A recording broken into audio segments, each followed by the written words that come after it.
प्यारे साथियों, यदि आप लोग भी क्लास 12th का फाइनल एग्जाम 2025 में देने जा रहे हैं तो यह वीडियो आपके लिए काफ़ी इंपॉर्टेंट होने वाला है। क्योंकि प्यारे बच्चों, अभी के इस वीडियो में ना हम लोग बायोलॉजी का चैप्टर नंबर 5, जो कि चैप्टर का नाम है वंशागति तथा विविधता के सिद्धांत।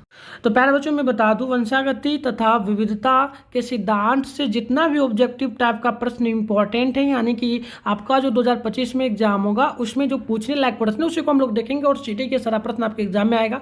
तो मैं आपको बता दूं, अगर व्हाट्सएप ग्रुप वगैरह ज्वाइन करना है तो आप हमें मैसेज जरूर करिएगा 98 355 16 710। इस पर आपको अपना नेम, जिला का नेम, क्लास 12th साइंस और लिख करके आपको भेजना है, ठीक है। और शाम में आपका प्यारे बच्चों डेली कब चलता है क्लास, तो आप लोग जान लीजिएगा 7 बजे चलता है। तो आप लोग जरूर जुड़ा करिए, चैनल पर पहली बार चैनल को सब्सक्राइब कर लेना। तो चलिए फटाफट से स्टार्ट करते हैं। सबसे पहला नंबर क्वेश्चन आपके सामने यहाँ पर देखिएगा, बोला जा रहा है प्यारे बच्चों, ध्यानपूर्वक आप लोग कमेंट बॉक्स में इसका आंसर बताना। पहला नंबर प्रश्न है, मशहूर वैज्ञानिक मेंडल मुख्यतः जाने जाते हैं अपने किस चीज के लिए? तो आपको याद रखना है, ये जाने जाते हैं पौधों के कार्य, मटर के पौधों के कार्य के हेतु, साथ में अनुवांशिकी के नियमों के हेतु। तो ऑप्शन सी में दोनों दिया गया, तो ऑप्शन सी राइट होगा।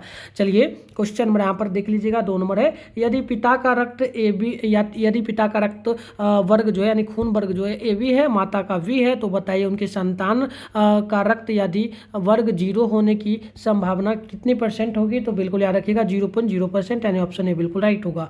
चलिए यहाँ पर देखिए 3 नंबर क्वेश्चन है, एक विवाहित जोड़े की पहले 3 पुत्रियां हैं, वे अब चौथी संतान की सोच रहे हैं, इस भावी संतान के पुत्र होने की संभावना कितनी % होगी? प्यारे बच्चों आपको ये बतलाना है, ठीक है। तो बिल्कुल ध्यान रखिएगा, लगभग प्यारे बच्चों हो जाएगा ये 50%, यानी ऑप्शन नंबर बी बिल्कुल यहाँ पर राइट होगा। देखिएगा क्वेश्चन में यहाँ पर ना 4 क्रॉसिंग ओवर इनमें किस अवस्था में होता है? तो याद रखिएगा राइट आंसर जो है ना ऑप्शन होगा पैकिटीन हो जाएगा, तो ऑप्शन होगा। आगे मैं आपको बताऊंगा इसका PDF वगैरह कहाँ मिलेगा, ये भी ग्रुप वगैरह आपको जो नंबर दिया हूं उसको ज्वाइन कर लेना, उसमें नंबर पे मैसेज कर देना, मैं आपको ग्रुप का लिंक दे दूंगा, उसमें आप जाकर के ज्वाइन करना, उसमें मिलेगा। और साथ में वीडियो को डिस्क्रिप्शन बॉक्स में व्हाट्सएप ग्रुप, टेलीग्राम ग्रुप दोनों का लिंक है, तो जाकर के भी आप खुद से ज्वाइन कर सकते हो, ठीक है। चलिए क्वेश्चन नंबर 5 है, विशुद्ध लाल पुष्प तथा विशुद्ध सफेद पुष्प वाले पौधे में संकरण कराने के से पहली संतति में सभी गुलामी पुष्प वाले पौधे मिले हैं, यह किस प्रकार का होता है? तो याद रखिएगा प्यारे बच्चों, ये आपका हो जाता है जो ना अपूर्ण प्रभाविता का, ऑप्शन नंबर ए बिल्कुल राइट होगा। देखिएगा क्वेश्चन नंबर 6 है कि इनमें कौन वैश्विक जो ना सर्वमान्य रक्त दाता के समूह है? तो याद रखिएगा बिल्कुल यहाँ पर जो है ना प्यारे बच्चों और राइट आंसर बिल्कुल ऑप्शन जो है ना डी करेक्ट होगा, यानी कि 0, ठीक है, यानी कि O ब्लड। चलिए आगे बढ़ते हैं। क्वेश्चन में यहाँ पर आप लोग देखेंगे ना तो 7 नंबर है, इनमें कौन जो ना यौन संबंध गुण है? यौन संबंध गुण क्या होगा? तो याद रखिएगा प्यारे बच्चों, यौन संबंध गुण का मतलब आपको पता है ना, सेक्स वगैरह तो होता है। तो चलिए यहाँ पर 7 का राइट आंसर ऑप्शन होगा, आपका वरदानता होगा, यानी ऑप्शन नंबर बिल्कुल राइट होगा 7 का। चलिए आगे बढ़ते हैं। क्वेश्चन में यहाँ पर आप देखेंगे तो 8 नंबर है, जब कोई गुण एक से अधिक विपरीत जोड़े यानी कि एलिड द्वारा संचालित होता है तो उसे क्या कहते हैं? तो 8 का आप नोट कर लेना, ऑप्शन होगा बहुविकल्पता, यानी ऑप्शन नंबर बिल्कुल राइट होगा। नेक्स्ट क्वेश्चन आप देखेंगे 9 नंबर है कि संबंधता की खोज किसने किया है? तो 9 का बिल्कुल ऑप्शन सी होगा, पन्ने ने किया था, तो ऑप्शन सी नोट कर लेना। आगे बढ़ते हैं। क्वेश्चन में यहाँ पर 10 है, मेंडल ने प्रस्तावित किया है किस चीज को? तो बिल्कुल याद रखिएगा ये क्या है? अनुवांशिकी के नियम को, तो ऑप्शन ए बिल्कुल राइट होगा। नेक्स्ट क्वेश्चन आप देखेंगे तो यहाँ पर 11 नंबर है, बोला गया कि हीमोफीलिया किस तरह की बीमारी है? तो याद रखिएगा प्यारे बच्चों बिल्कुल यहाँ पर जो ऑप्शन डी होगा, ये एक प्रकार का वंशागत रोग है, साथ में अप्रभावी लक्षण है, साथ में एक्स गुणसूत्र जो ना सहलग्न रोग है, तो इनमें से सभी में दिया गया है, तो ऑप्शन नंबर डी आप लोग नोट कर लीजिएगा। क्वेश्चन में यहाँ पर देखिए 12 है, द्विसंकल क्रॉस जो ना क्रॉस में अनुलक्षणी यानी कि फिनोटिपिक अनुपात होता कितना % है? तो बिल्कुल याद रखिएगा अनुपात में बोली गई है, तो बिल्कुल ये लगभग 9:3:3:31 होता है, 1:1 होता है, तो ऑप्शन नंबर डी राइट होगा। आप वाला का नोट कर लेना। चलो आगे बढ़ते हैं। 13 है कि युग्मन तथा विस्कर्षण के सिद्धांत किसने जो ना प्रतिपादित किया है? तो 13 का बिल्कुल ऑप्शन नंबर बी नोट कर लेना, आपका वेटेशन एवं जो ना फनेंट हो जाएगा। चलिए नेक्स्ट क्वेश्चन की ओर बढ़ते हैं। ये क्वेश्चन आपसे जो बोला जा रहा है, प्रश्न कि एक परिवार जिसमें 5 बेटियां हैं और छठी संतान होने वाली बेटा होने की संभावना लगभग कितना, यानी कि 5 बेटे प्यारे बच्चों, छठी जो संतान होगा उसमें बेटा यानी कि सन होने का कितना % संभावना है, ये आपको बतला देना है। तो बिल्कुल याद रखिएगा 14 का राइट आंसर ऑप्शन से होगा, लगभग 23% सॉरी प्यारे बच्चों 23% नहीं, लगभग 50% संभावना हो सकता है, ठीक है। चलिए नेक्स्ट क्वेश्चन है 15 नंबर, किसी परिवार की अनेक पीढ़ियों के लक्षणों का विश्लेषण क्या कहलाता है? है। तो याद रखिएगा 15 का बिल्कुल यहाँ पर जो ना ऑप्शन नंबर होगा, यानी कि वंशावली विश्लेषण कहलाता है, तो ऑप्शन नहीं होगा। चलिए आगे बढ़ते हैं। क्वेश्चन नंबर 16 बोला कि अनुवांशिक पदार्थ का जो ना उत्परिवर्तन से प्रभावित होने वाला छोटे से छोटे खंड क्या हो सकता है। तो याद रखना 16 का बिल्कुल यहाँ पर जो ना ऑप्शन नंबर सी होगा, यानी कि जो ना म्यूटॉन होगा, यानी ऑप्शन सी बिल्कुल राइट है। चलिए नेक्स्ट क्वेश्चन 17 नंबर की वाय गुणसूत्र पर स्थित जीन्स जो ना जीन्स प्यारे बच्चों क्या होता है। तो बिल्कुल कौन सा जीन्स होता है, तो याद रखना जींस पैंट पहनने वाला नहीं, ये नाम है, ठीक है प्यारे बच्चों। चलो याद रखना यहाँ पर 17 का जो ना ऑप्शन नंबर बिल्कुल डी होगा, ये आपका जो ना लिंग संलग्न जीन होगा, ठीक है। तो ऑप्शन नंबर यहाँ पर बिल्कुल आप लोग डी नोट कर लेना। चलो जीन्स होगा ये भी। चलो यहाँ पर देखना क्वेश्चन नंबर जो ना 18 है कि मेंडल के नियम का एक अपवाद इनमें से क्या हो सकता है। तो याद रखना ये अपवाद जो ना सहलग्नता था, यानी कि ऑप्शन नंबर सी बिल्कुल राइट होगा। चलिए आगे बढ़ते हैं। क्वेश्चन नंबर 19 से बोला गया कि उस वैज्ञानिक का नाम बताइए जिसने वंशागति का नियम दिया था। तो बिल्कुल याद रखिएगा वंशागति का जो नियम दिया था वो कौन सा व्यक्ति है। तो आप याद रखना ग्रेगर जॉन मेंडल ने। ये मटर के पौधे का पर भी जो है ना क्या क्या था, प्रयोग किया था। चलिए तो आगे बढ़ते हैं। नेक्स्ट क्वेश्चन आप देखेंगे तो यहाँ पर 20 नंबर बोला गया कि पुन्नेट वर्ग की विकसित किया गया है किनके द्वारा। तो याद रखना 20 का ऑप्शन सी होगा, ये आपका रीजेनाल्ड के द्वारा, यानी ऑप्शन नंबर सी बिल्कुल राइट होगा। चलिए अगली क्वेश्चन यहाँ पर 21 नंबर है। मेंडल के प्रयोग में विपरीत लक्षणों की जोड़ी क्या कहलाती है प्यारे बच्चों, यानी कि उल्टा। विपरीत का क्या होता है प्यारे बच्चों, उल्टा होता है ना। तो बताइए क्या कहलाएगा। तो देखिए 21 का ऑप्शन जो होगा ये आपका एलील हो जाएगा, ठीक है। चलिए आगे बढ़ते हैं। नेक्स्ट क्वेश्चन यहाँ पर देखना 22 नंबर है। कई लक्षणों को प्रभावित करने वाला जीन इनमें से क्या कहलाता है, ठीक है। तो याद रखना प्यारे बच्चों, और राइट आंसर जो ना बिल्कुल 22 का ऑप्शन बी होगा, यानी कि आपका जो ना फिलियोट्रॉफिक हो जाएगा। तो ऑप्शन नंबर आप लोग बी नोट कर लेंगे, ठीक है।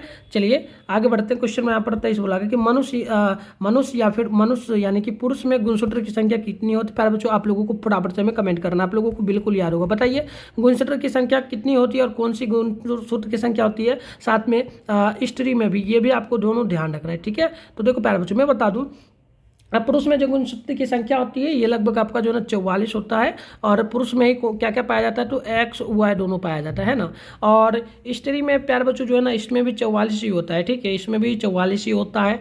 तो देखो इसका पहले तो 23 नंबर का ऑप्शन नंबर आप लोग बी नोट कर लोगे, तो 20 का करेक्ट होगा आंसर। स्त्री की बात की गई है तो इसमें भी 44 ही होता है, ठीक है। और साथ में इसमें क्या पाया जाता है, तो एक्स पाया जाता है, ठीक है। तो ये भी ध्यान रखना, दोनों इंपॉर्टेंट है, याद रखना। चलो यहाँ पर क्वेश्चन नंबर 24 है। एक जीन जोड़ा दूसरे जीन जोड़े को प्रभावित, यानी कि एक जीन जो जोड़ा है ये दूसरे जीन जोड़े को प्रभाव को जो ना जोड़े को प्रभाव को दबा देता है। तो बताइए इस घटना को क्या कहेंगे, यानी कि पहला जो है ये दूसरे को दबा देता है। तो बिल्कुल यहाँ देखना है पर 24 का ऑप्शन बिल्कुल ही ए होगा, यानी कि आपका जो ना एपिस्टेटिस हो जाएगा, यानी ऑप्शन नंबर ए होगा। चलिए इसके आगे बढ़ेंगे हम लोग। तो 25 नंबर है कि निम्न में से कौन सा रोग हीमोग्लोबिन त्रुटि के कारण होता है, यानी हीमोग्लोबिन खराब होने के कारण होता है, कौन सा रोग है। तो बिल्कुल याद रखना 25 का ऑप्शन नंबर बिल्कुल यहाँ पर डी होगा, यानी कि सिकल सेल जो ना एनीमिया होगा, यानी ऑप्शन डी बिल्कुल राइट होगा। चलिए आगे बढ़ेंगे हम लोग। 26 नंबर है। मेंडल ने कितने लक्षणों का अध्ययन किया था प्यारे बच्चों। तो बिल्कुल याद रखना 26 है ना, तो बिल्कुल लगभग जो है ये 7 लक्षणों का अध्ययन किया था। तो ऑप्शन नंबर यहाँ पर 26 का सी नोट कर लीजिएगा आप लोग। चलिए आगे हम लोग बढ़ेंगे ना। तो 27 से मेंडल ने प्रतिपादित किसको किया, तो आपको याद है ना प्यारे बच्चों, किसको क्या फटाफट से बता दीजिए। तो अनुवांशिकता के नियम को क्या है, बिल्कुल सही होगा 27 का ऑप्शन नंबर बी, ठीक है। ऑप्शन नंबर बी बिल्कुल यहाँ पर जो ना राइट हो जाएगा। चलिए आगे हम लोग बढ़ेंगे। तो क्वेश्चन नंबर 28 से पृथ्वीकरण के सिद्धांत को और क्या कहा जाता है। पृथ्वीकरण सिद्धांत को और क्या नाम दो, उसका दूसरा नाम क्या हो सकता है पृथ्वीकरण के सिद्धांत का। तो बिल्कुल याद रखिएगा 28 का जो है ना ऑप्शन नंबर बिल्कुल यहाँ पर सी होगा, यानी कि हम लोग नोट करेंगे युग्मकों की शुद्धता का नियम। तो ऑप्शन नंबर सी राइट होगा। चलिए आगे बढ़ेंगे। तो यहाँ पर देख लीजिएगा क्वेश्चन नंबर 29 से मानव में रूधिर जीरो वर्ग में क्या क्या उपस्थित होता है, आपको ये बतला देना है। तो बिल्कुल आप लोगों को नोट कर लेना है। 29 का बिल्कुल जो है ना ये ऑप्शन नंबर होगा सी, यानी कि एंटीजेन अनुपस्थित होता है। तो ऑप्शन सी होगा। प्यारे बच्चों एक सेकेंड यहाँ पर देख लो, तो हमने क्वेश्चन नंबर 28 का सी देखा था ना, तो ऑप्शन सी बिल्कुल यहाँ पर इसका भी सही होगा। चलिए आगे हम लोग बढ़ेंगे। आप देख लेना क्वेश्चन नंबर 30 बोला गया जो ना ट्राइसोमी, यानी कि ट्राइसोमी जो है 2n+1 के कारण बच्चों में मंद बुद्धि, यानी कि मंद बुद्धि होता है ना, बच्चे थोड़ा सा अगर जन्म लेता है, कई बच्चे क्या होता है, बहुत सारा बच्चा होता है कि उसका बुद्धि सही नहीं रहता है, वो पागलपन जैसा करता है, तो उसे क्या कहा जाता है। यहाँ पर इसमें ट्राइसोमी में ये सूत्र होता है 2n, ठीक है, 2n+1 होता है, ये ध्यान रखना। तो बताइए क्या होगा प्यारे बच्चों इनमें से, तो बिल्कुल नोट कर लीजिएगा उसे क्या कहा जाता है। तो बिल्कुल आप नोट करेंगे 30 है ना। तो ऑप्शन बी होगा। ये कहा जाता है टाउन्स जो ना टाउन्स सिंड्रोम, यानी ऑप्शन नंबर बिल्कुल यहाँ पर बी राइट होगा। चलिए आगे हम लोग बढ़ेंगे। तो यहाँ पर क्वेश्चन नंबर बिल्कुल आपसे 31 नंबर बोला गया, द्विसंकल क्रॉस का जो ना फिनोटिपिक अनुपात क्या होता है। तो बिल्कुल याद रखिएगा प्यारे बच्चों, बिल्कुल 31 का ऑप्शन नंबर जो है ना सी की ओर जाएगा, यानी कि ये आपका 9 अनुपात 3 अनुपात 3 अनुपात 1 अनुपात होता है, जो कि ऑप्शन नंबर यहाँ पर सी में दिया गया है। ठीक है, चलिए देख लीजिएगा क्वेश्चन नंबर जो ना 32 है, इनमें कौन सा रक्त समूह सर्वाधिक जो ना सार्वभौमिक रक्तदाता होता है, यानी कि सबसे ज़्यादा रक्त कौन सा समूह जो है ना निकाल सकता है, यानी कि रक्त को जो है ना दान कर सकता है, मतलब सबसे ज़्यादा कौन सा रक्त समूह जो है ना सबसे ज़्यादा रक्त को जो है ना निकाल सकता है। ठीक है, कौन सा समूह होगा, तो याद रखना। तो पागल फूड की बात यहाँ पर हुई ना, तो ये जीरो नहीं होता है, ओ ब्लड ग्रुप। ठीक है, चलिए क्या होता है प्यारे बच्चों, ब्लड ग्रुप ओ होगा, ब्लड ग्रुप ओ। ठीक है, चलो आगे बढ़ते हैं। 33 नंबर क्वेश्चन आपसे बोला, एक संकर जो ना संकरण क्रॉस का फिनोटिपिक अनुपात क्या होता है। तो याद रखिएगा। ठीक है प्यारे बच्चों, यहाँ पर देखो, एक संकरण क्रॉस का फिनोटिपिक अनुपात क्या होगा, याद रखना। 33 है ना, बिल्कुल ये आपका जो है ना प्यारे बच्चों आप नोट करेंगे तो बिल्कुल कहाँ जाएगा, ये आपका 3:1 की ओर जाएगा, जो कि ऑप्शन नंबर बी में दिया है। ठीक है, आप लोग हमें ईमानदारी पूर्वक कमेंट बॉक्स में आंसर बतलाने चलना, और आप लास्ट में हमें बताना कि कितना आप लोग सही कर पाते हो। ठीक है, 34 है, अर्जित गुणों के वंशागति का सिद्धांत किन के द्वारा दिया गया है। तो आप 34 का नोट करेंगे, ऑप्शन बी होगा, लेमार्क के द्वारा, तो ऑप्शन बी होगा। चलिए आगे हम लोग बढ़ेंगे। 35 नंबर है, सबसे अधिक तथा सबसे कम जीन वाले मानव गुणसूत्र इनमें से कौन होगा। तो बिल्कुल याद रखना, ये आपका जो होता है गुणसूत्र 1 एवं Y। ठीक है, तो ऑप्शन नंबर यहाँ पर सी होगा। क्योंकि प्यारे बच्चों देखो, एक चीज़ और बता दूं, अगर गुणसूत्र होता है, देखो मैं आपको बता दूं बेटा। ठीक है, बेटा जन्म लेने का क्या कंडीशन है, तो कौन कौन सा गुणसूत्र मिलेगा ये भी समझा देता हूँ। अगर देखो प्यारे बच्चों एक्स एक्स एक्स और एक्स मिलता है, तो ये इससे क्या होगा, बेटा का जन्म होता है। और बेटी का क्या कंडीशन है प्यारे बच्चों, तो बेटी का जो कंडीशन है इसमें जो है ना, अगर एक्स और वाई मिल जाए तब होता है बेटी का जन्म। ठीक है, तो एक चीज़ जान लो, देखो प्यारे बच्चों, महिला में तो जो है ना स्त्री में तो एक्स ही पाया जाता है। तो इसलिए कई बार क्या होता है कि अगर कई घर में होता है ना बेटी लगातार जन्म लेता है, तो घर बोला जाता है, महिला को बोला जाता है कि आपका गलती, लेकिन नहीं, वहाँ पर ये गलती नहीं होता, क्योंकि पुरुष का गलती होता है प्यारे बच्चों। ठीक है, तो क्योंकि पुरुष के पास ही ना एक्स वाई दोनों पाया जाता है, तो ये ध्यान रखना। इसके कारण गलती किसका है, तो गलती होता है महिला पुरुष का। ठीक है, तो कभी भी आपको ये आगे नहीं बोलना है, और आपको ये भी ध्यान रखना इंपॉर्टेंट है, अगर कहीं बोल दे कि एक्स के मिलने से किसका जन्म होता है, तो बेटा का। ठीक है, एक्स वाई मिलने से किसका जन्म होता है, तो बेटी का। ठीक है, तो ये ध्यान रखना है। महिला में कितना गुणसूत्र पाया जाता है, कौन सा, तो एक्स, और स्त्री में पुरुष में पूछा जाए, ठीक है, तो इसमें एक्स वाई, ये भी ध्यान रखना है। चलिए आगे हम लोग बढ़ेंगे। तो 36 नंबर है, रक्त जो ना दात्र कोशिका अवर रक्ता प्रदर्शित करता है किसको, तो 36 का याद कर लीजिएगा, ये करता है जो ना प्लियोट्रोपी को, तो ऑप्शन सी राइट होगा। चलिए आगे बढ़ेंगे हम लोग। यहाँ देख लेना प्यारा बच्चों, अगली जो क्वेश्चन आपसे बोला जा रहा है, प्रश्न आप लोग ध्यानपूर्वक समझना। ठीक है, चलिए फटाफट से हम लोग आगे बढ़ते हैं, और ध्यानपूर्वक आप लोग प्रश्न देखना। देखो यहाँ पर क्या प्रश्न आपसे बोला जा रहा है, ध्यानपूर्वक समझना। 37 है, 11वें गुणसूत्र में जो ना ट्राइसोमी कौन सी अनुवांशिक बीमारी होती है, तो याद रखिएगा 37 का ऑप्शन डी होगा। ये आपका हो जाता है टाउन सिंड्रोम, यानी ऑप्शन डी राइट होगा। चलिए आगे बढ़ते हैं। 38 नंबर क्वेश्चन आपसे बोला गया है, एक सामान्य दृष्टि वाली महिला जिसके पिता बर्नार्ड की शादी एक सामान्य दृष्टि वाले पुरुष से होती है, तब उनके होने वाले पुत्र या पुत्री की बर्नार्ड की संभावना क्या है। तो बच्चों मैं बता दूं, जो महिला है उनके पिता का जो है ना बर्नार्ड यानी आँख का क्षमता जो है क्या है, लगभग बहुत कम है। ठीक है, और उनका जो सामान्य दृष्टि यानी आँख जो है बहुत, पुरुष का आँख बहुत कम है। तो बताया उनका जो बच्चा जन्म लेगा महिला का आगे चल के, तो उनका बर्नार्ड यानी कि उनका आँख का जो क्षमता देखने का है वो कितना % कम में होगा, ज़्यादा में होगा, ये बोला गया। तो बिल्कुल ध्यान रखना, लगभग जो है ना ये 50% बर्नार्ड पुत्र का होगा, 50% सामान्य दृष्टि वाली पुत्री का होगा, यानी कि दोनों का समान होगा, तो ऑप्शन बी होगा। चलिए, यानी कि नहीं ज़्यादा उनका आँख खराब होगा, नहीं कम होगा, तो ये बिल्कुल बोला गया। तो ये चैप्टर आपका जो है ना प्यारे बच्चों पूरा का पूरा जो है ना समाप्त हो गया।